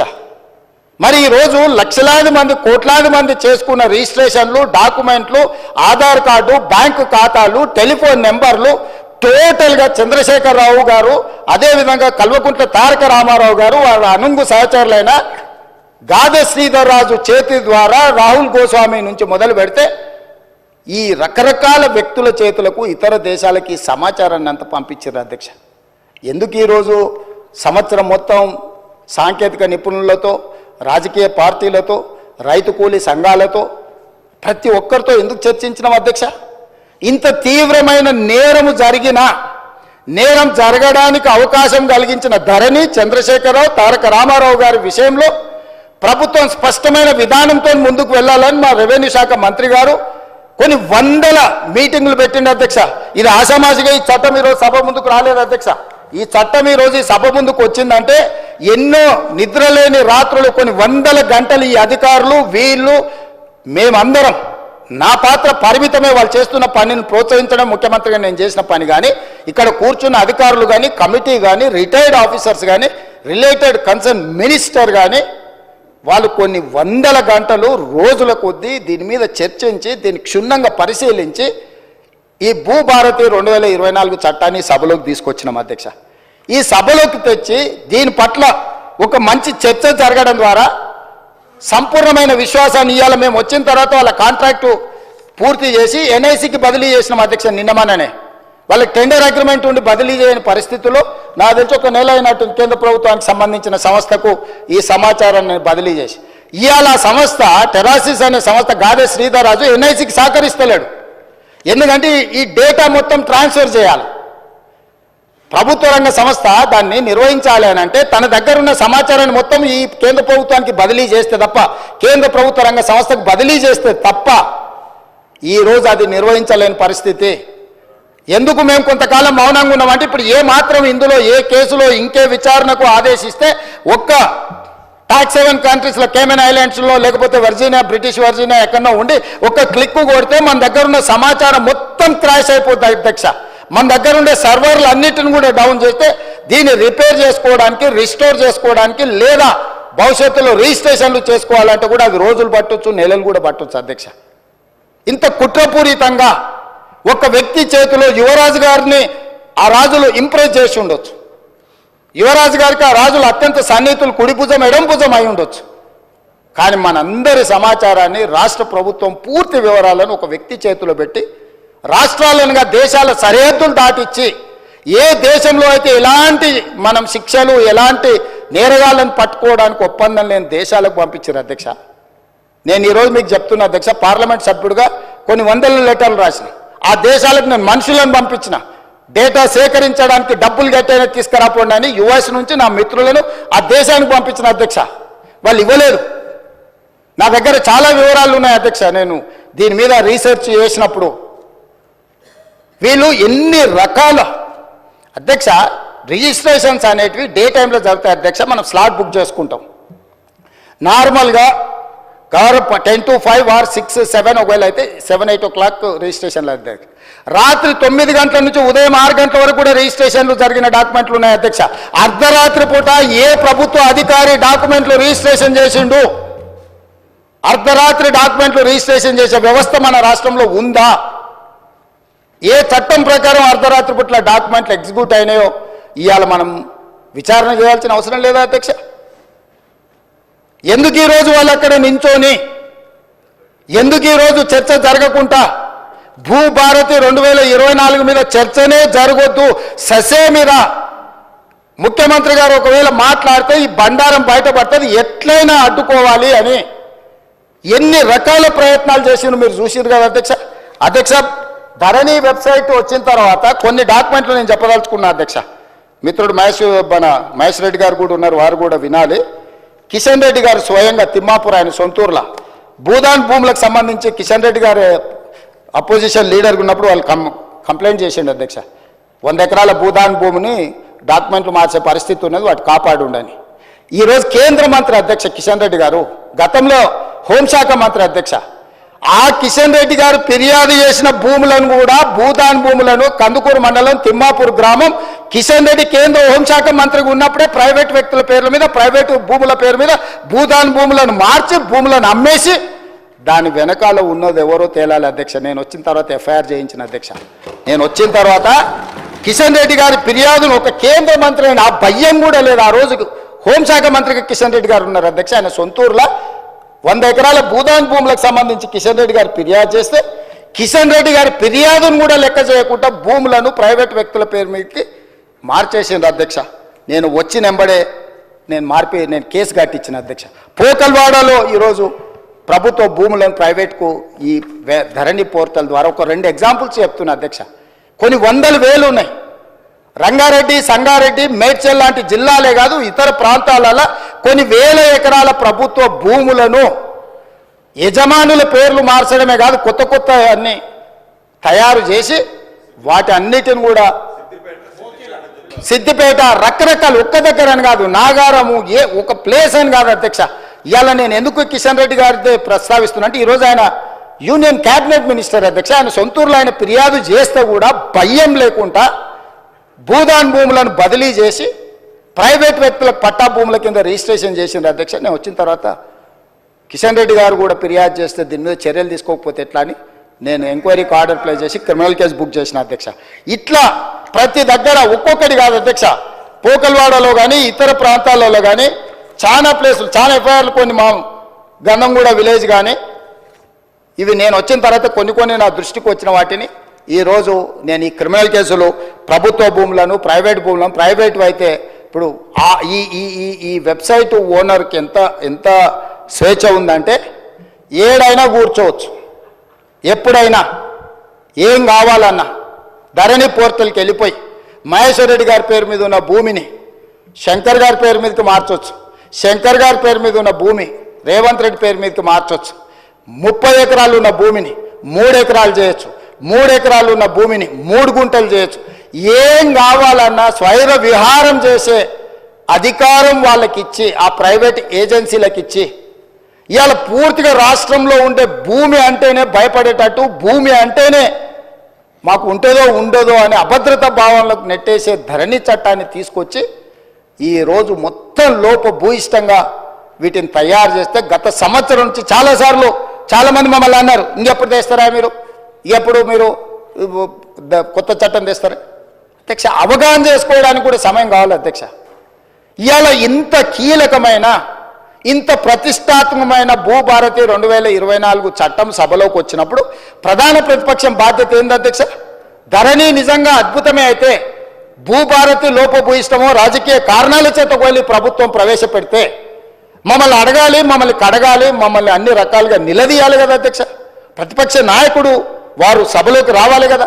ఎందుకంటే మా అందరికంటే వారికి ఉద్యమకారుడికి ఎక్కువ అవగాహన ఉంది. 80,000 పుస్తకాలు చదివినాను వారు పదే చెప్పినప్పుడు ఆ 80,000 పుస్తకాల యొక్క సారాంశాన్ని రంగరించి వారి మెదడును కూడా కరిగించి వారు సృష్టించిన అద్భుతం, అమృతం, ఆ ధరణి గురించి వారు వచ్చి లేదా వాళ్ళ పార్టీ తరఫున సంపూర్ణంగా మాట్లాడుంటే బాగుండేది కదా అధ్యక్ష. అది ఈ మాట్లాడితే, ఈ భూభారతి మీద చర్చ జరిగితే వాళ్ళ భూభాగవతం బయటపడుతుంది, వాళ్ళ బండారం బయటపడుతుంది. మళ్ళీ ఇంకొక కొత్త విచారణలను, కేసులను ఎదుర్కొని జైలుకు వెళ్లాల్సి వస్తుంది. కాబట్టి ఎట్టి పరిస్థితుల్లో ఇది చర్చ జరగొద్దని ఒక తొండి పంచాయతీ తీసుకొచ్చి పెట్టారు అధ్యక్ష. బీఎస్సీ జరిగింది, బిజినెస్ అడ్వైజరీ కమిటీ మీటింగ్ తమరి నాయకత్వంలో జరిగింది. మేము అందరం కూడా వచ్చినాం. గంటల కొద్దీ మాట్లాడినాం. ఆ రోజు 9 అంశాలతో కూడుకున్న రిప్రజెంటేషన్ వాళ్ళు తీసుకొచ్చి మీకు ఇచ్చిండ్రు అధ్యక్ష. ఈ అంశాల మీద మేము చర్చించాలనుకుంటున్నాం, వీటిని తీసుకెళ్ళండి. 9లో ఈ ఫార్ములా ఈ కార్ రేసింగ్ గురించి అడిగినరా అధ్యక్ష? ప్రస్తావన తీసుకొచ్చిరా? పోని వాళ్ళు ఈరోజు ఏమాదం తెస్తారు, ఎఫ్ఐఆర్ 2 రోజుల కింద అయింది కాబట్టి మాకు ముందు తెలియదండి అధ్యక్ష. 2023 డిసెంబర్ నుంచి డిసెంబర్ 7 తారీఖు మా ప్రభుత్వం ఏర్పాటు చేసి నేను బాధ్యత తీసుకున్న రోజు 3-4 రోజుల తర్వాత ఆ ఎఫ్ఈఓ సంబంధించిన ప్రతినిధి నా దగ్గరకు వచ్చి, గతంలో మేము కేటీఆర్తో ఈ రకమైన ఒప్పందాలు చేసుకున్నాం, మాకు లావాదేవీలు ఉన్నాయి, మాకు వ్యవహారం ఉంది, దీన్ని కొనసాగించాలని నా దగ్గరకు వచ్చిన అధ్యక్ష. ఇప్పటి దగ్గర అక్కడ ఫోటో ప్రదర్శిస్తారు. అఫీషియల్గా చీఫ్ మినిస్టర్గా నేను అపాయింట్మెంట్ ఇచ్చిన అధ్యక్ష. ఏ సంస్థ అయినా, ఏ వ్యక్తి అయినా ఈ రాష్ట్రంలో పెట్టుబడులు పెట్టుంటే, ఈ రాష్ట్రంలో ఏదైనా అంశం ప్రస్తావించదలుచుకుంటే ఫ్రీగా ప్రజలకు ప్రజా దర్బార్ నిర్వహించిన అధ్యక్ష. ధూల్పేటలో గుడంబ అమ్ముకునేటోడు కావచ్చు, లేదా ఇంకెక్కడైనా ఏదైనా నేరంలో ఇరుక్కున్న ఆరోపణలు ఎదుర్కొంటున్నాడు కావచ్చు, ముఖ్యమంత్రి నా దగ్గర వచ్చి చెప్పుకునే స్వేచ్ఛ ఇచ్చిన అధ్యక్ష. అతను ఎదుర్కొంటున్నది నిజమైన ఆరోపణనేనా, నిజమా కాదా, వాస్తవమా అవాస్తవమా, ఎవరు వచ్చినా చెప్పుకునే స్వేచ్ఛ. నేను నా ఇంటి దగ్గర రోజు వందలాది మంది నేను కలుస్తా అధ్యక్ష. ప్రతిరోజు సెక్రటేరియట్లో మీకు తెలుసు 4 గంటల నుంచి 8 కానీ 9 కానీ ఎన్ని వందల మంది వచ్చినా ప్రతి ఒక్కరిని కలుస్తా, ప్రతి ఒక్కరితో ఫోటో దిగుతా. ఈ ఎఫ్ఈఓ సంస్థకు సంబంధించిన ప్రతినిధి ఈ కార్ రేస్లకు సంబంధించి చర్చించాలంటే నేను అపాయింట్మెంట్ ఇవ్వకుంటే ఎందుకుంటా అధ్యక్ష? ఏముంది అధ్యక్ష? నేను దిగిన ఫోటో అధ్యక్ష, ఆ ఫోటో నేనే దిగిన, వాళ్ళని పిలిచినా నేను. వాళ్ళు వచ్చి కలుస్తామంటే రమ్మన్నా, వచ్చి కలిచారు. కలిసిన తర్వాత ఈ విషయం ప్రస్తావించారు. ఈ విషయం ప్రస్తావిస్తే నేను అడిగిన మాకేం సంబంధమయ్యా, మాకేం సంబంధం, దీంట్లో ప్రభుత్వం ఎందుకు డబ్బులు ఇస్తుందని. లేదు సార్, కేటీఆర్ మేము చీకట్లో మాట్లాడుకున్నాం, అదంతా సెట్ అయిపోయింది సార్, జర్ర మీరు అంటే ఇక వేసేసుకొని వెళ్ళిపోతాం సార్, ఒక 600 కోట్లు జర అని రా సార్ అని వచ్చారు. అనే ముందలో ఫస్ట్ అయితే అధికారులను అడుగుదామని చెప్పి ఆయన చెప్పిన తర్వాతనే దీని వెనకాల ఉన్న వ్యవహారం ఏంది అనేది నేను అధికారులను పిలిచి అడిగిన అధ్యక్ష. ఆ ప్రతినిధి వచ్చి నన్ను కలిసి నువ్వు అని అడగకపోతే నా దృష్టికి ఇంత తొందరగా వస్తుండేనో రాకపోతుండో నాకు తెలియదు అధ్యక్ష. నేను ఎందుకు పూర్తి వివరాలు ఇక్కడ చర్చిస్తలేనంటే, ఒకటి ఏసీబీ విచారణ చేస్తుంది, కేసు అయింది. 2 హైకోర్టులో కేటీఆర్ గారు వెళ్ళారు. ఈ 2 శాఖలు నా దగ్గరనే ఉన్నాయి. ఒక శాఖ MAUD HMDA నా దగ్గరనే ఉంది, పోలీస్ శాఖ నా దగ్గరనే ఉంది, విచారణ చేసే శాఖ కూడా నా దగ్గరనే ఉంది. నేను ముఖ్యమంత్రికి సభలో దీంట్లో ఎక్కువ తక్కువ వివరాలు మాట్లాడితే విచారణ అధికారులు దీనికి ప్రభావితానికి లోనయ్యి నా మీద కక్షాపూరితంగా వ్యవహరిస్తుందని తారక రామారావు గారు ఈ అంశాన్ని కోర్టుల అడ్వాంటేజ్ వాడుకుంటాడు అని చెప్పి నేను ఎక్కువ వివరాలు మాట్లాడతలేను అధ్యక్ష. నేను స్పష్టంగా చెప్పదలుచుకున్నా అధ్యక్ష. 2023 డిసెంబర్, నాకు తారీఖు సరిగ్గా గుర్తులేదు, నేను ఆ డేట్లన్నీ తీసిస్తాను. 2023 డిసెంబర్ నుంచి 2024 డిసెంబర్ ఏసీబీ FIR చేసే వరకు క్రొనలాజికల్గా జరిగిన అన్ని వివరాలను తొందరలోనే నేను అందరి ప్రజలకు వివరిస్తా. ఆ సంస్థకు సంబంధించిన ప్రతినిధి నన్ను కలిసి నాకు వాళ్ళు జరిగిన లోపాయకారి ఒప్పందాల గురించి చెప్పి దీన్ని నువ్వు సహకరించాలని అడిగినప్పుడు శాఖ నుంచి సమాచారాన్ని తెప్పించుకొని ఇది తెలంగాణ రాష్ట్ర ప్రజలకు సంబంధించిన సొమ్ము, హైదరాబాదు నగర అభివృద్ధి కోసం మాత్రమే వాడాలి, కొద్దిమంది తోసుకుంటే కుదరదు అని చెప్పి దాన్ని వివిధ సందర్భాలలో అధికారుల నుంచి సమాచారాన్ని సేకరించి అధికారులకు పై అధికారులు నోటీసులు ఇచ్చి వాళ్ళు ఇచ్చిన రిప్లైల ఆధారంగా దాన్ని విచారణ చేపట్టాలి అని చెప్పి ఈరోజు ఫిర్యాదు చేసినాం అధ్యక్ష. సంవత్సరం నుంచి నానుతున్న సబ్జెక్టు, సంవత్సరం నుంచి పత్రికలలో రాస్తున్న సబ్జెక్టు, సంవత్సరం నుంచి టీవీలలో పేపర్లలో చర్చ జరుగుతున్న సబ్జెక్టు. 4 సమావేశాలు జరిగినాయి అధ్యక్ష. మన ప్రభుత్వం వచ్చినాక తమరి నేతృత్వంలోని తమరు స్పీకర్ అయిన తర్వాత ఈ శాసనసభ సమావేశం ఒక్కసారి కాదు 4 సార్లు జరిగింది అధ్యక్ష. ఇది 4వ సమావేశం.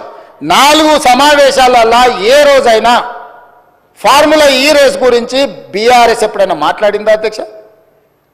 ప్రపంచంలో ఉండే చంద్రమండలంలో ఉండే ధూళి దుమ్ము గురించి అనకాపల్లి నుంచి అమలాపురం నుంచి అమెరికా వరకు కేటీఆర్ గారు అన్ని విషయాలు మాట్లాడిండు. ట్విట్టర్ పిట్ట రోజు విషయాలను ప్రస్తావించిన ఏ రోజన్నా ఈ ట్విట్టర్ పిట్ట ఈ ఫార్ములా ఈ రేస్ గురించి ఎప్పుడైనా మాట్లాడిండు అధ్యక్ష?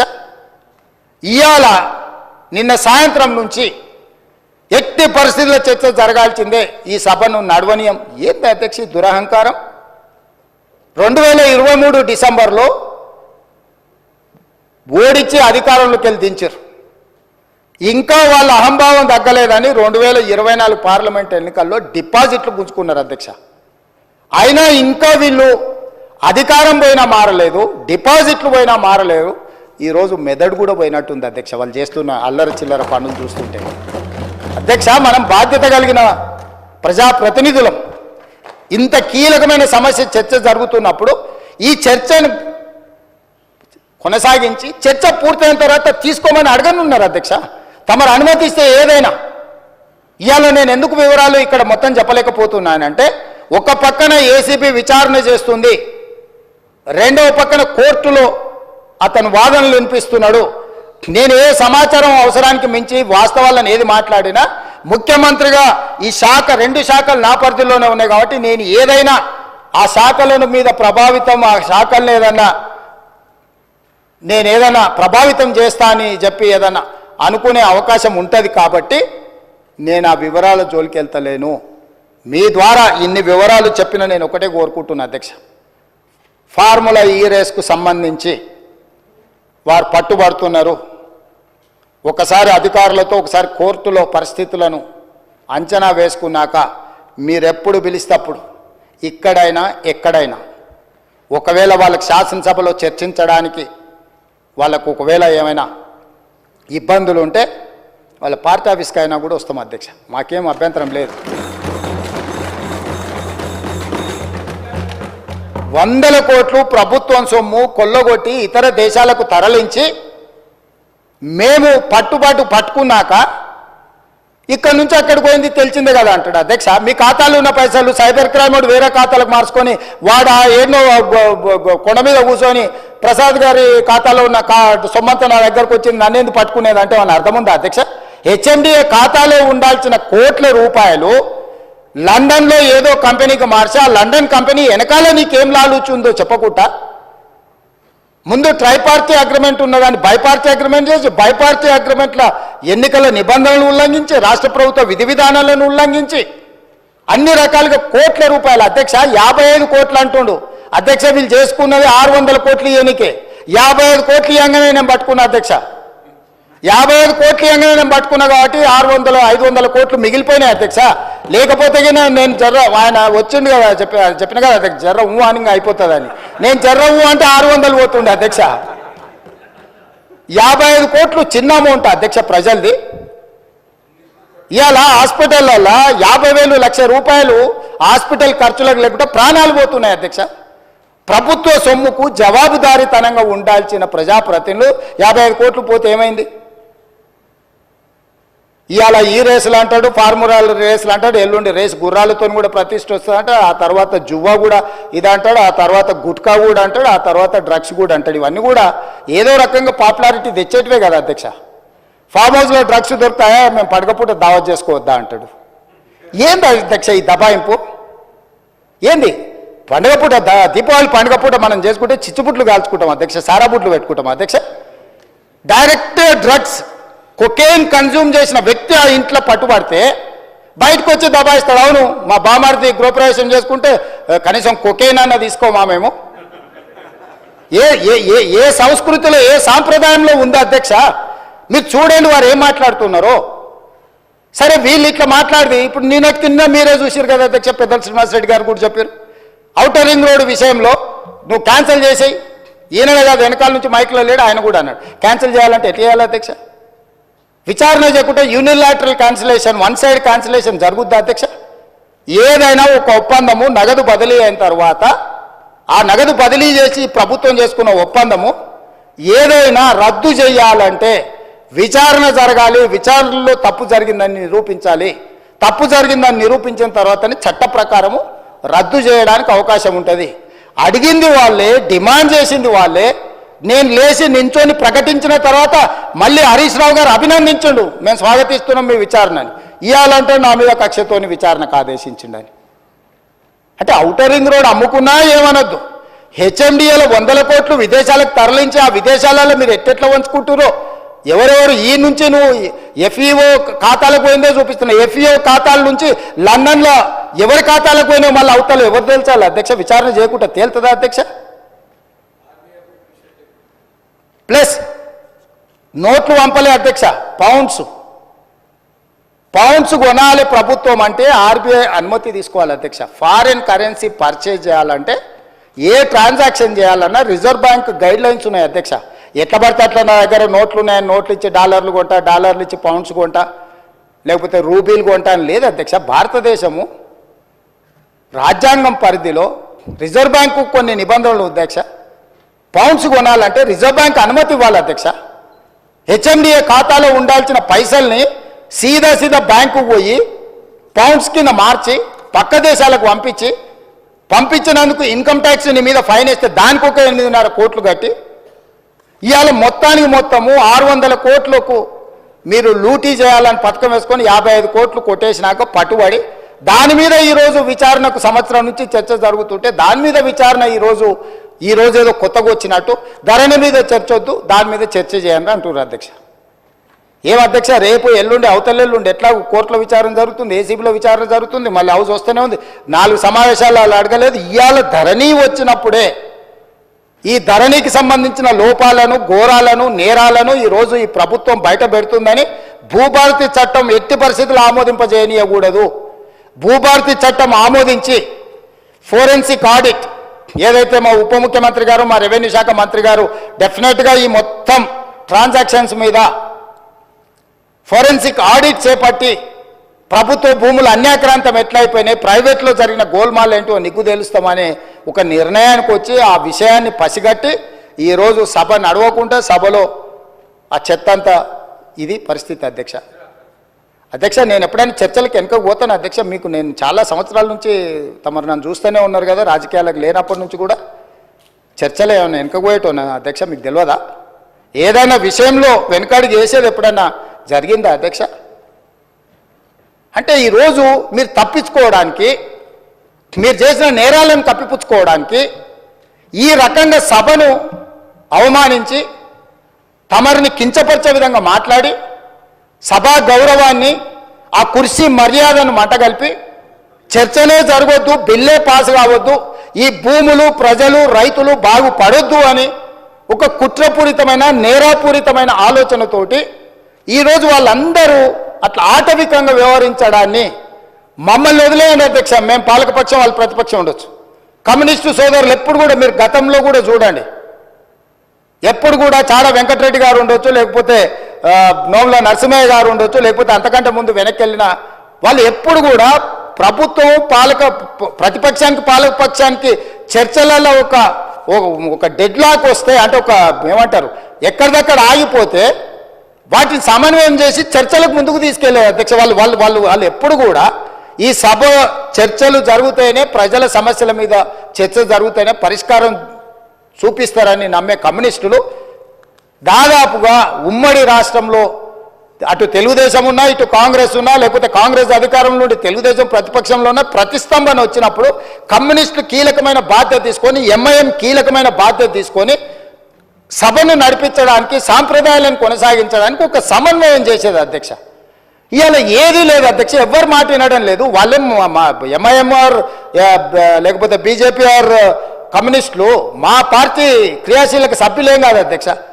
వాళ్ళందరూ చర్చ జరగని చర్చ ఇది అత్యంత కీలకమైంది. మేము కొన్ని అంశాలు ప్రభుత్వం దృష్టికి తీసుకుదలుచుకున్నాం. తెచ్చుతున్న చట్టంలో కూడా ఏదైనా లోపాలో లేకపోతే వాటిలో ఏమైనా సూచనలు చేయాలని వాళ్ళు అడుగుతుంటే మేము ఎవ్వరిని మాట్లాడనీయము, మా ఇష్ట రాజ్యాంగం మేము వ్యవహరిస్తాము. ఇది తెలంగాణకు గౌరవము తెచ్చిపెట్టదు అధ్యక్ష. ఈ సభలో అట్లా వ్యవహరించే వాళ్ళ పట్ల తమరు నిశితంగా ఆలోచన చేసి ఒక మంచి నిర్ణయం తీసుకోవాల్సిన సమయం వచ్చేసింది అధ్యక్ష. 1 సంవత్సరం పూర్తి అయిపోయింది. ఇంకా మనం చిల్లర మల్లర వేషాలు వేసుకుంటా 10 సంవత్సరాలలో 100 సంవత్సరాలకు కావలసినంత దోసుకొని విధ్వంసం చేసి చర్చనే జరగొద్దు, చట్టమే మారొద్దు, చట్టం మా ఇష్ట ప్రకారమే నడవాలి, మీ ఇష్ట ప్రకారం వద్దు అని 23 డిసెంబర్లో అధికారం కోల్పోయారు, 24 మే జూన్లో డిపాజిట్లు కోల్పోయారు, 24 డిసెంబర్లో మీరు మెదడు కూడా కోల్పోయినట్టుగా అనిపిస్తుంది అధ్యక్ష నాకు. కాబట్టి ఇట్లాంటి వ్యవహారాలను తమరు కొంచెం గట్టిగా అప్పుడప్పుడు మీరు కూడా కొంచెం కొరడా జల్పించాల్సిన పరిస్థితులు వచ్చినట్టు నాకు అనిపిస్తుంది అధ్యక్ష. తమరు ఏ ఆదేశం ఇచ్చినా మేము పాటిస్తాం. ప్రభుత్వం వైపు నుంచి ఫార్ములా ఈ రేస్ మీద మీరు అనుమతిస్తే పూర్తి స్థాయి వివరాలను తీసుకొచ్చి కూర్చొని సభ ద్వారా తెలంగాణ సమాజానికి వివరించడానికి నాకు ఎలాంటి అభ్యంతరం లేదు. వారు ప్రదర్శిస్తున్న ఫోటో నాదే, ఆ పక్కల వాళ్ళు చూపించిన ఆయన FEO ప్రతినిధే. ఆ ప్రతినిధి వచ్చి నాకు చెప్పిన తర్వాతనే ఈ బండారం బయటపడ్డది. ఈ దోపిడీకి వేసిన దారి ట్రైపార్టీ అగ్రిమెంట్ నుంచి బైపార్టీ కావడం, బైపార్టీ అయిన అగ్రిమెంట్ ఎలక్షన్ కోడ్ వచ్చినా కూడా ఎవరికి చెప్పపెట్టకుండా ఒప్పందాలు లేకుంటేనే కోట్ల రూపాయలు దేశాన్ని దాటి తరలించడం, ఆ తర్వాత ఒప్పందాలు చేసుకోవడం, ఆ తర్వాత మిగతా సొమ్మును కూడా లాగడానికి వాళ్ళు ప్రయత్నం చేయడం, ఇవన్నీ వేగంగా ఒకదాని వెనకాల ఒకటి జరిగినాయి అధ్యక్ష. ఎవరికి ఎలాంటి అనుమానం లేదు. FEO ప్రతినిధులు నన్ను కలిసిండ్రు, నన్ను కలిసి వాళ్ళ భాగవతం చెప్పినాకనే నేను దాన్ని కనిపెట్టి అధికారుల నుంచి సమాచారం సేకరించి విచారణకు ఆదేశించిన, విచారణలో ఏ విధంగా ముందుకు వెళ్ళాలనో కూడా మేము అందరితో చర్చించి, న్యాయ నిపుణులతో చర్చించి ఒక నిర్ణయం తీసుకున్నాం.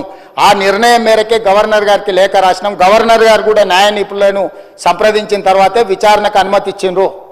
ఈ ప్రాసెస్ మొత్తము ఇన్ని సంస్థలు, ఇన్ని వ్యవస్థలు ప్రాసెస్ చేసిన దాన్ని ఇప్పటికిప్పుడు అన్ని బిజినెస్లను సభలో సస్పెండ్ చేసి చర్చకు తీసుకోవాలని వాళ్ళు మొండిపట్టు పట్టడం, మంకుపట్టు పట్టడం నేను అర్థం చేసుకుంటా హరీష్ రావు గారిని. ఎందుకంటే హరీష్ రావు గారు ఇక్కడ అల్లరి చేసి చొక్కాలు తెచ్చుకోకపోతే ఇంటికి పోతే కొరడా దెబ్బలు ఉంటాయి అధ్యక్ష, కోదండ ఉంటుంది అధ్యక్ష. నాకు తెలుసు ఏం చేస్తున్నావు నువ్వు అని ఆయన అడుగుతాడు. ఆయన ఇట్లాంటివి జరిగినప్పుడు కొడుకు విషయంలో ఏది చేసినా కూడా కాపాడాలన్న ఆలోచనతో హరీష్ రావు గారిని కొరడాతో కొడతాడు అధ్యక్ష. కొన్నిసార్లు ప్రజల కోసం కొన్ని కొరడా దెబ్బలు తినాల్సి వస్తుంది. నువ్వు మరీ శీలాన్ని నిరూపించుకోవడానికి, లేకపోతే నేను బాగా వీరోచితంగా కొట్లాడినని, లేకపోతే నిన్న నువ్వు అడిగితేనే ఔటర్ రింగ్ రోడ్లో మేము వేసిన విచారణకు కావాలని నువ్వు తారక రామారావు గారిని ఇరికించినావు అని మీ కుటుంబంలో పంచాయతీ ఉండొచ్చు అధ్యక్ష. సహజంగా కుటుంబం అన్న తర్వాత చిన్న చిన్న సమస్యలు ఉంటాయి అధ్యక్ష, మీకు తెలియదా? ఇప్పుడు నువ్వు ఉద్దేశం ఏముందో నాకు తెలియదు. డిమాండ్ చేసింది హరీష్ రావు గారే, వారు డిమాండ్ చేసిండు కాబట్టి అనుమతి ఇచ్చారు. ఈరోజు మహేశ్వర్ రెడ్డి గారు డిమాండ్ చేసిండ్రు, శ్రీనివాసరెడ్డి గారు దాన్ని అనుమతి ఇచ్చిండు. సీనియర్ సభ్యులు అడిగినప్పుడు వాళ్ళు అడిగిన దాంట్లో సహేతుకత ఉండి కొంత బలం ఉంటే వాళ్ళ వాదనలో కానీ విషయంలో కానీ ప్రభుత్వానికి ఏముంది అధ్యక్ష? నిన్న హరీష్ రావు గారు అడిగిన ఔటర్ రింగ్ రోడ్డు విచారణైనా, నేడు బీజేపీ పక్ష నాయకుడు ఏలేటి మహేశ్వర్ రెడ్డి గారు చేసిన డిమాండ్ అయినా సహేతుకమైందని ప్రభుత్వం భావించింది కాబట్టి విచారణలకు ఆదేశించింది. కాబట్టి దయచేసి ఈ సభ, నాకు రాష్ట్రపతి గారి కార్యక్రమం ఉన్నది, అక్కడ రాష్ట్రపతి గారి ప్రోగ్రాంకి వెళ్ళేది ఉన్నది అధ్యక్ష. ఈ సభను, ఈ బిల్లు ఒక అద్భుతం. ఇందులో ఏమైనా చిన్న చిన్న సూచనలు ఎగ్జిక్యూటివ్ ఆర్డర్స్లో ఏమైనా కావాలంటే కూడా మనం కరెక్షన్ చేసుకుందాం. ప్రభుత్వం ఓపెన్ మైండ్తో ఉన్న, ప్రభుత్వానికి ఎలాంటి హిడెన్ ఎజెండా లేదు. ఒక మంచి చట్టం తెస్తే మాకే పేరు వస్తుంది. ఎందుకంటే ఈ భూమితో ముడిపడి ఉన్న ప్రాంతం తెలంగాణ. ఈ భూమే సర్వం, ఈ భూమే తెలంగాణ సార్వభౌమాధికారాన్ని తెచ్చిపెట్టింది. ఈ భూమి కోసం అసూలు బాసిన వాళ్ళు ఉన్నారు, వాళ్ళందరూ కూడా న్యాయం చేయాలనే సాదా బైనామాలు కావచ్చు, రెవెన్యూ రికార్డు కావచ్చు, లేకపోతే పోడు భూముల పట్టాలు కావచ్చు, లేకపోతే అసైన్మెంట్ పట్టాలు కావచ్చు, ఏదైనా భూమి రిలేటెడ్ ఇష్యూ. భూమి అంటే భూభారతి అని అంటే అది ఇందిరమ్మ కాంగ్రెస్ పార్టీ. ఎందుకంటే అసైన్మెంట్ భూములు ఇచ్చింది కానీ, పోడు భూముల పట్టాలు ఇచ్చింది కానీ, పేదలకు ఇండ్ల పట్టాలు ఇచ్చింది కానీ, ప్రతి వాడికి భూ పంపకాలు చేయడం ద్వారానే కాంగ్రెస్ పార్టీ ప్రజలలో ఈ రోజుకు 140 సంవత్సరాల నుంచి ఉన్న పార్టీ. ఇంకా ప్రజలల్లో ప్రేమ అభిమానం ఉంది, ఇందిరమ్మ పేరు తలుచుకుంటున్నారు అని అంటే ఈ భూమి యొక్క హక్కులను పేదవాళ్ళ కోసం కాపాడడం వల్లనే. అట్లాంటి హక్కులను కాపాడడానికి భూభారతి 2024 చట్టాన్ని మా రెవెన్యూ శాఖ మంత్రి పొంగులేటి శ్రీనివాసరెడ్డి గారు ఏదైతే సభలో ప్రవేశపెట్టారో సభ్యులందరూ వీలైనంత మేరకు చర్చించారు. కొన్ని రిటర్న్లు కూడా ఎవరికన్నా ఇచ్చినా కూడా వాటిని కూడా మనం పరిగణలోకి తీసుకుందాం. అన్ని రకాలుగా ఒక మంచి చట్టం చేసుకుందాము. ఈ మంచి చట్టంలో అందరినీ ఇప్పటి కూడా నేను విజ్ఞప్తి చేస్తున్నా, ఇవాళ సాయంత్రం వరకు బీఆర్ఎస్ఓ లేదన్నా రిటర్న్ డాక్యుమెంట్ సబ్మిట్ చేసినా కూడా తమరు అనుమతి ఇవ్వండి. ఒకవేళ అసెంబ్లీ సెక్రటరీ గారికి వాళ్ళు ఏదైనా పంపించిన అందులో ఏదైనా విలువైన సూచన ఉంటే అధికారులకు కానీ నేను మంత్రి గారికి కానీ అడుగుతున్నా. ఈ ఒకవేళ ఏదైనా ఉన్నా కూడా ఎగ్జిక్యూటివ్ ఆర్డర్లో ఒకవేళ చట్టంలో మనం అమెండ్మెంట్ చేసుకోవడానికి ప్రొవిజన్ లేకపోయి ఉండొచ్చు, ఏదైనా ఉంటే అంటే వాళ్ళు ఇంత అల్లరి చేసినా ఏది చేసినా వాళ్ళు ఏదైనా విలువైన సూచన చేస్తా అంటే మాత్రం మాకు ఎలాంటి అభ్యంతరం లేదు అధ్యక్ష. ఈ చట్టాన్ని మీ అందరూ పెద్ద ఎత్తున మద్దతు పలికి ఆమోదించాల్సిందిగా నేను కోరుకుంటున్నా అధ్యక్ష. ధన్యవాదాలు. మంత్రి గారు.